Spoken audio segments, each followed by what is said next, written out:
आज मैं आपको बताने वाली हूँ ली मिन हो के drama the king eternal monarch के बारे में।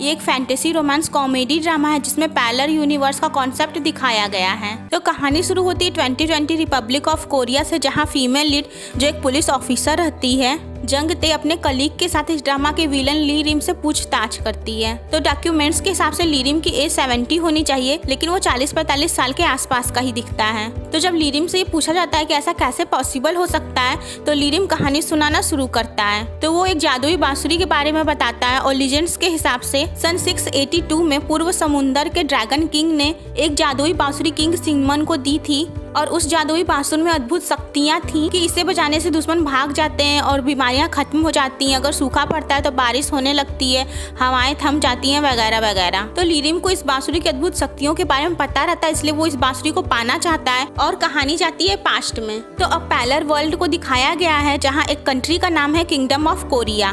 तो friends, kingdom of Korea totally Republic of Korea की तरह ही है, बस वहाँ अभी भी राजा महाराजा का शासन चल रहा है और उसे कुछ कुछ यूके की तरह दिखाया गया है। जैसे यूके में भले ही अभी राजा महाराजा का शासन है, लेकिन वहाँ पे भी प्राइम मिनिस्टर हैं। तो फ्रेंड्स, किंगडम ऑफ कोरिया भी वेल डेवलप्ड रहता है और ली रिम का सौतेला भाई इस समय वहाँ का राजा रहता है। तो ली रिम उस बांसुरी को पाने के लिए अपने भाई को मार देता है और तभी वहाँ क्राउन प्रिंस आ जाता है उस बांसुरी की ध्वनि को फॉलो करते हुए, जो फिलहाल दिखाया गया है कि सिर्फ उसे ही सुनाई देती है। तो जब क्राउन प्रिंस देखता है कि ली रिम ने उसके पिता को मार दिया है, तो वो ली रिम के ऊपर हमला करता है, लेकिन ऐसा करने में वो बांसुरी कट जाती है और 2 हिस्सों में टूट जाती है। तो फ्रेंड्स, अब उस बांसुरी के 2 हिस्से हो जाते हैं, जिसमें से एक ली रिम के पास रहता है और एक क्राउन प्रिंस के पास।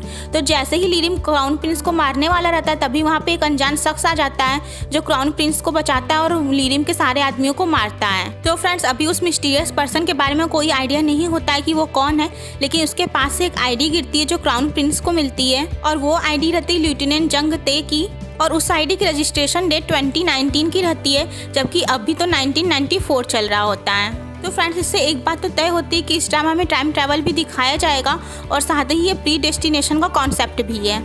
तो रॉयल गार्ड्स के आते ही ली रिम और वो मिस्टीरियस पर्सन गायब हो जाते हैं और ली रिम भागते भागते बैम्बू फॉरेस्ट में पहुंच जाता है। तो वहां पहुंच के वो देखता है कि वहां एक मैजिकल डोर रहता है और वो डोर ओपन हो जाता है उसके हाथ में जो बांसुरी रहती है उसकी वजह से। तो ली रिम उस डोर को क्रॉस करके रिपब्लिक ऑफ कोरिया में पहुंच जाता है। तो फ्रेंड्स, वो मैजिकल डोर 2 पैरेलल वर्ल्ड को कनेक्ट करता है। तो ली रिम वहाँ पे अपने भाई के लुका लाइक को देखता है और जाहिर सी बात है यहाँ पैरेलल वर्ल्ड दिखाया गया है तो काफी सारे लुका लाइक देखने के लिए मिल ही जाएंगे। उसके बाद ली रिम अपने भी लुका लाइक को देखता है और उसको मार देता है और उसके बाद वो अपने सौतेले भाई को भी मार देता है और भतीजे को भी मार देता है। तो अपने लुका लाइक को मारने के बाद वो किंगडम ऑफ कोरिया में उसकी बॉडी डंप कर देता है अपनी रिंग पहनाने के बाद, और जिससे किंगडम ऑफ कोरिया में सबको ऐसा लगता है कि वो ली रिम की बॉडी है और उसने सुसाइड कर लिया है। बट रॉयल प्रिंस ये अनाउंसमेंट करवाते हैं कि ली रिम को उनके शाही गार्ड्स ने मारा है और इतना मारकाट मचाने के बाद वो फाइनली रिपब्लिक ऑफ कोरिया में सेटल हो जाता है। लेकिन फिलहाल उसका एम तो कुछ और ही रहता है। तो फ्रेंड्स, अब काफी साल बीत गए रहते हैं और क्राउन प्रिंस ली गॉन अब किंग बन चुके रहते हैं। वही क्राउन प्रिंस का बचपन का दोस्त जो यंग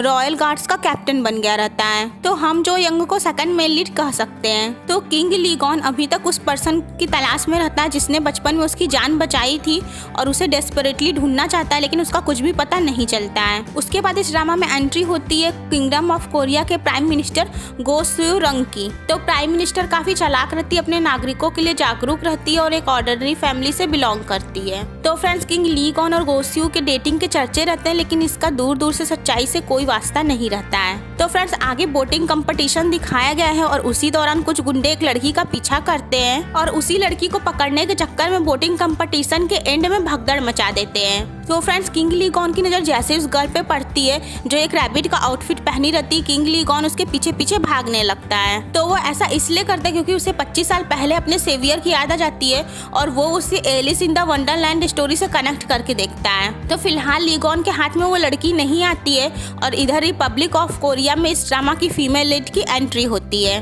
तो लेफ्टिनेंट जंग डे अंडरकवर होकर एक क्रिमिनल को पकड़ने आई रहती है, लेकिन वहाँ पे उसे एक डेड बॉडी मिल जाती है, जिसके बाद वो और उसके साथी उस केस का इन्वेस्टिगेशन शुरू करते हैं। तो फ्रेंड्स आगे फिर से लीगॉन को वही रैबिट आउटफिट वाली गर्ल दिखाई देती है और इस बार वो अपने घोड़े पे सवार होकर उस गर्ल का पीछा करता है और उसका पीछा करते करते उसी बैम्बू फॉरेस्ट में पहुंच जाता है जहाँ पे वो पैरेलल वर्ल्ड को कनेक्ट करने वाला डोर रहता है। तो चूंकि फ्रेंड्स इस समय किंग लीगॉन के पास वो जादुई बांसुरी का एक हिस्सा रहता है, इसलिए वो पैरेलल वर्ल्ड वाला डोर उसके सामने अपीयर हो जाता है। तो लीगॉन उस दरवाजे को पार करके रिपब्लिक ऑफ कोरिया में पहुंच जाता है और इधर जंग डे जो अपनी कार में बैठी होती है, ट्रैफिक में फंसी रहती है, उसे अपने कार के फ्रंट मिरर में अपनी लुक अलाइक दिखाई देती है, जिससे वो शॉक्ड होती है, लेकिन पीछे पलटने पे उसे कोई भी दिखाई नहीं देता है। तो किंग लीगॉन वहाँ कर आश्चर्यचकित होता है और सब समझने की कोशिश ही करता है कि जंग डे की नजर लीगॉन पे पड़ती है जो घोड़े पे सवार होकर वहाँ पे घूम रहा था। तो चूंकि ये ट्रैफिक रूल्स के खिलाफ है, इसलिए जंग डे उसे वार्न करने जाती है। तो लीगॉन जंग डे के आइडेंटिटी कार्ड देखता है और उस आइडेंटिटी कार्ड में वही पहचान रहता है जो उसके सेवियर का रहता है। जिसके बाद तो लीगॉन बस वही करता है जो कोरियन ड्रामा में देखने के लिए मिलता है, अनएक्सपेक्टेडली उसको हक कर लेता है। तो आगे जंग डे लीगॉन को कस्टडी में ले लेती है और उसकी आइडेंटिटी वेरिफिकेशन के लिए उसके फिंगरप्रिंट्स लेती है। तो लीगॉन का फिंगरप्रिंट्स मैच नहीं होता क्योंकि लीगॉन तो इस वर्ल्ड का रहता नहीं है। तो लीगॉन जंग डे को हर तरह से ये बात समझाने की कोशिश करता है कि वो पैरेलल वर्ल्ड से आया है, लेकिन जंग डे जाहिर सी बात है इस बात पे यकीन नहीं करती है। उसके बाद इस ड्रामा में एंट्री होती है जो अन की जो यंग का लुक लाइक रहता है और पुलिस एजेंसी का एक मेंबर रहता है। तो पहले तो लीगॉन कंफ्यूज होता है, लेकिन आगे वो समझ जाता है कि एक जैसे दिखने वाले लोग दोनों ही वर्ल्ड में एग्जिस्ट करते हैं। तो आगे जंग डे लीगॉन को कस्टडी से रिलीज कर देती है क्योंकि उसके पास फिलहाल कोई आधार नहीं रहता है लीगॉन को और ज्यादा जेल में रखने का। तो जंग डे लीगॉन से उसका एड्रेस पूछती ताकि आगे इस मामले में वो उससे कांटेक्ट कर सके। तो इस बात पे लीगॉन जंग डे को कोरिया के one of the most expensive hotel का एड्रेस देता है। तो जंग डे बहुत ही कूल ढंग से उससे पूछती है कि ये होटल काफी एक्सपेंसिव है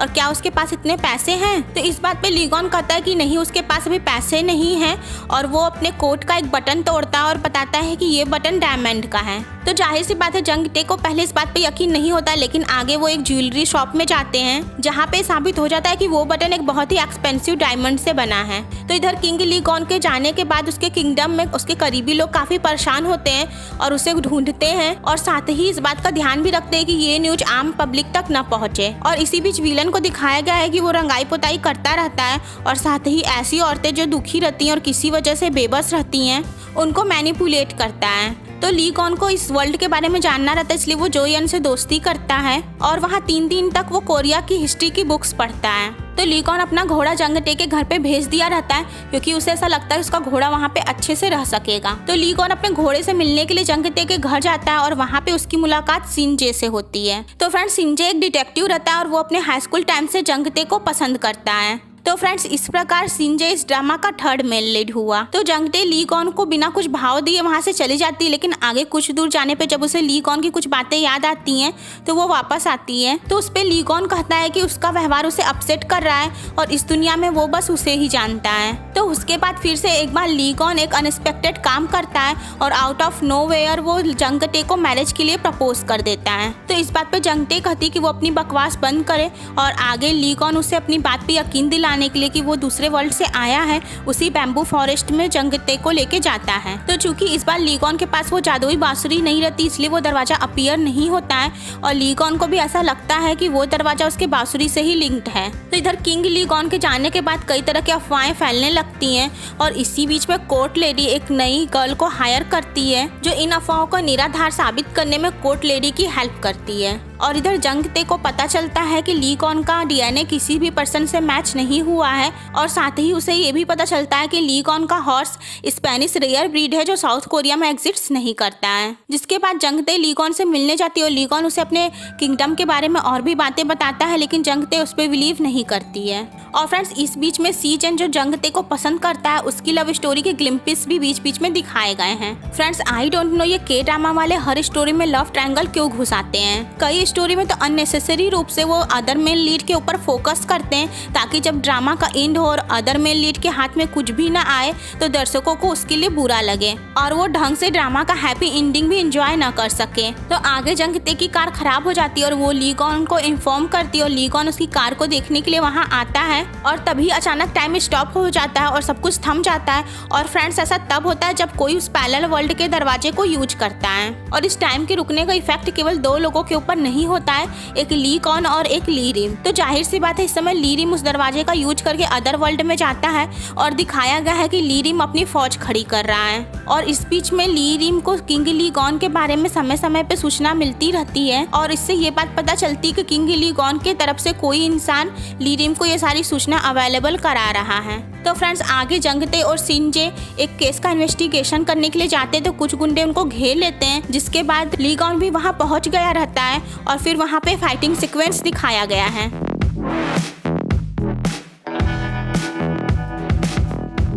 तो इधर जो यंग और जो अन समहाउ कनेक्टेड हो जाते हैं और उनके बीच जुड़वा वाला हाल हो जाता है। तो मतलब चोट तुझे लगी तो दर्द मुझे होता है। तो आगे फाइनली ली गॉन अपने वर्ल्ड में वापस लौटता है और इस बार टाइम स्टॉप होने का रियलाइजेशन ली रिम को होता है। तो ली रिम को उसके पहले भी टाइम स्टॉप होने का रियलाइजेशन हुआ रहता है जब ली गॉन पहली बार उस दरवाजे का यूज किया रहता है। तो प्राइम मिनिस्टर ली गॉन से मिलने आती है और ये कंफर्म करने आती है कि ली गॉन वहाँ पर है या नहीं। तो कोर्ट लेडी उसे रोकती है क्योंकि उन्हें ऐसा लगता है कि ली गॉन अभी तक वापस नहीं आया है।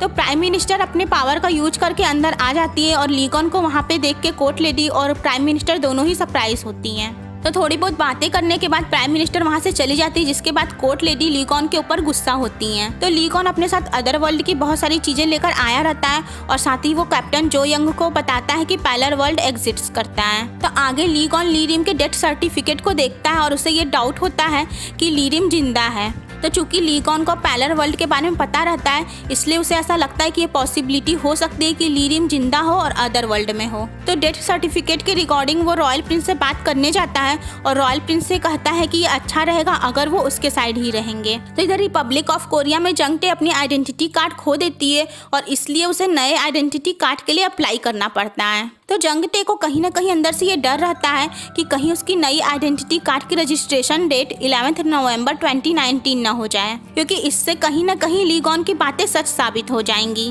तो आगे जंगटे ये पता लगवाती कि ली गॉन कहाँ से आया था और कहाँ गया था और सारे क्लूज उसी बैम्बू फॉरेस्ट की तरफ इशारा करते हैं। और साथ ही उस नोट की भी फॉरेंसिक रिपोर्ट आ जाती है जिसे वो ली गॉन से जब्त की थी और फॉरेंसिक रिपोर्ट के अनुसार वो सारे नोट असली रहते हैं, मतलब कि वो किसी कंट्री के बैंक में ही बनाए हुए रहते हैं। तो इधर ली गॉन एक बार फिर से टाइम स्टॉप को एक्सपीरियंस करता है और उसके बाद वो रिपब्लिक ऑफ कोरिया में आ जाता है। और इधर जंगटे को अपना न्यू आइडेंटिटी कार्ड मिलता है और वो देखती है कि उसका रजिस्ट्रेशन डेट 11 नवंबर 2019 रहता है। और तभी उससे ली गॉन का कॉल आता है, जिसके बाद वो ली गॉन से मिलने जाती है और उससे कुछ क्वेश्चंस करती है अपने आइडेंटिटी कार्ड से रिलेटेड और ली गॉन सभी का सही उत्तर दे देता है। आगे फिर ली गॉन उसे एक बार फिर से उसी बैम्बू फॉरेस्ट में ले जाता है और चूंकि इस बार उसके पास वो जादुई बांसुरी रहती है इसलिए वो डोर अपीयर हो जाता है। तो जंगटे उस डोर को देख के सरप्राइज होती है और ली गॉन जंगटे के साथ उस डोर को क्रॉस करके किंगडम ऑफ कोरिया में चला जाता है। और वहां पहुंचते ही जंगटे रॉयल गार्ड्स को देखती है और उन्हें देख के एकदम से शॉक्ड हो जाती है। तो फ्रेंड्स हमारा ये वीडियो यहीं पे समाप्त होता है और आई होप आपको ये वीडियो पसंद आया होगा। तो इस वीडियो को लाइक और शेयर करना मत भूलिएगा और मिलते हैं नेक्स्ट वीडियो में। तब तक के लिए bye bye and take care.